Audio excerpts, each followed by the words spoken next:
time to review this woke trash Alan Scott Green Lantern. Nah, I'm only kidding. I liked it.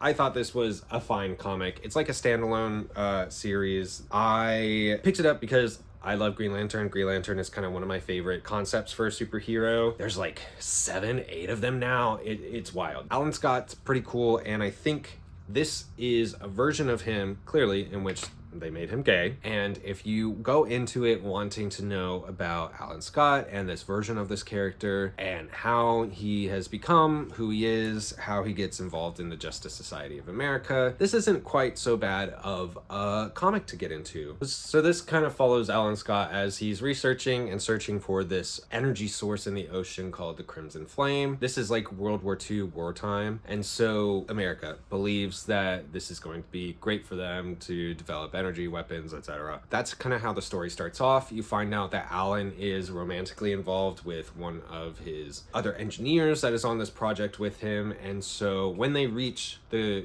Crimson Flame, shit goes down. Alan and his lover are separated. Alan thinks that his lover has died. You kind of come to find out Alan has gone through a string of lovers throughout those years that all kind of have something in common with that like first real lover, and that's kind of a significant part of the story, is examining Alan Scott's life and his own history and what has led to, you know, the final battle that takes place between the Green Lantern and the Red Lantern, essentially, in this version of the story. Again, it's one book, it's one collection. You can read it in a few sittings. I did. It's enjoyable. The art, I will say, the art is nice, but it's not so visually intriguing, which is kind of a detriment for me. If I'm reading a comic, I really want visually stimulating art, and a lot of this story was talking. You know, it was just kind of talking. It was not quite as much action or like movement as I think there could have been in a story like this, especially a story that features the Green Lantern. I also, as a queer person, am examining this and just find it here nor there the contents about like a gay man's life